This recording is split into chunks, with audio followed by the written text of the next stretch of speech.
girlfriend rang up and said, you got to hear this guy, Jimi Hendrix. And I went, oh, really? She said, yeah, I was at a club last night. It's unbelievable. And I went, oh, thanks. That's all you want to hear first thing in the morning, isn't it? Someone's outrageous guitar playing. So I went along to see Hendrix at Blazes. It was unbelievable. Great. Great.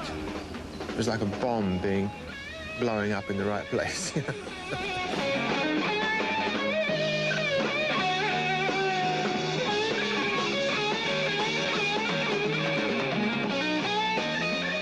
And I just went away from there thinking I better think of something else to do.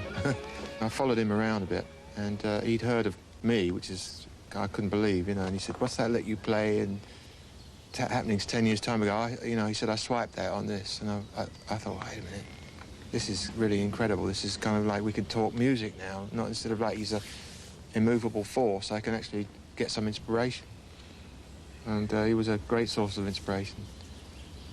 The fact that he was doing things so upfront and so wild and unchained. Seeing the Yardbirds at the Crawdaddy in Richmond, and they were really a big influence on me. And one night, Keith Relf, the singer and harmonica player, was ill, and Chris Dreyer, Jim McCarthy, Paul Samwell-Smith and Eric Clapton, they said, does anybody in the audience play harmonica? And all my friends pushed me up. And he said, he does. And so I'm suddenly on stage with the Yardbirds around this year. And then they sent for me afterwards. I did I'm a Man and a few songs. And then they said, get that guy backstage who looks like Cleopatra.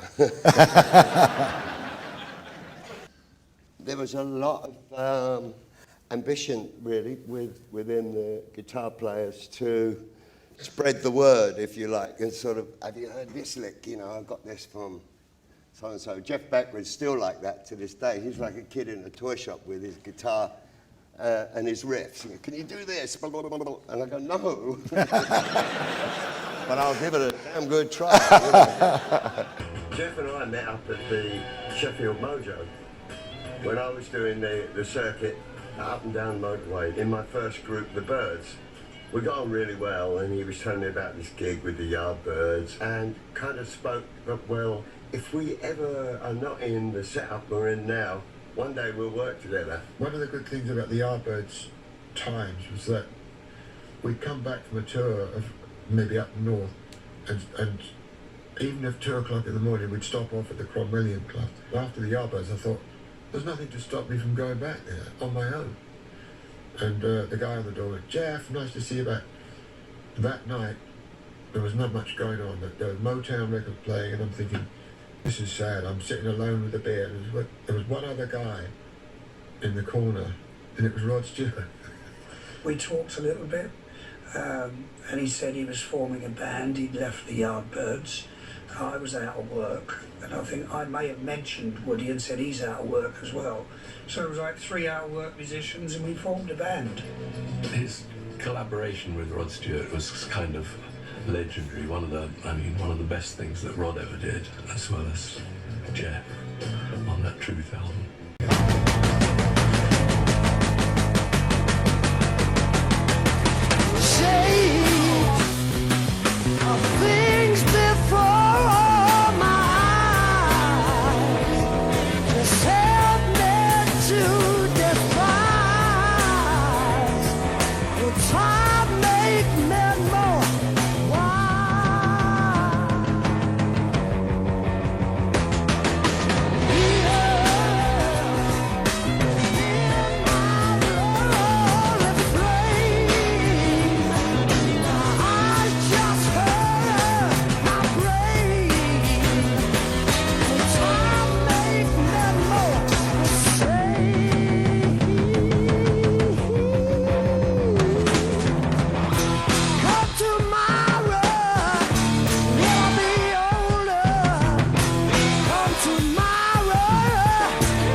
actually play all these, or? I play them and I cherish them. This is at the top of the heap right here. There's no question about it. Look at the flame on that one. Yes. Look, I mean, it's quite unbelievable. This one is just it's perfect. 1959. You know, it just you can listen. How much is just this? listen for a minute. The sustain. Listen to it. I'm not hearing anything. You would though if it were playing because it really. It's famous for its sustain. I mean, you can just hold it. Well, I mean, so you'd have to. You can go and have a bite. And you still be hearing that one. Yeah. Oh, this is special too. See, look, see, still got the old tagger on it. See, never even played it.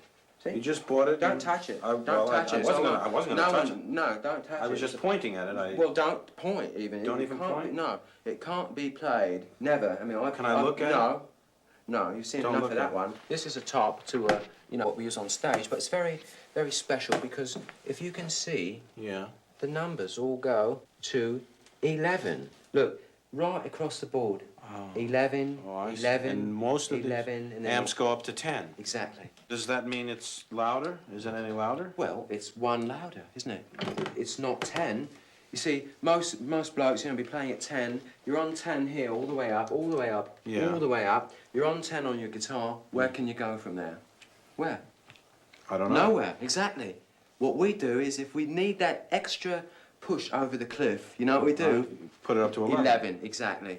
Jeff and I had spoken before about actually how good it would be if the two of us were in the same band, you know, in the Yardbirds. And at the time it didn't seem possible because it was known as 5 Live Yardbirds and it couldn't possibly be 6. And then suddenly I was there when the whole band, you know, like one of the guys decided to leave the bass player. And I started on the bass just to help them out. And then we got into the dual lead guitars and it was fantastic, really, really good.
This is really incredible. This is kind of like we could talk music now, not instead of like he's a immovable force. I can actually get some inspiration. And he was a great source of inspiration.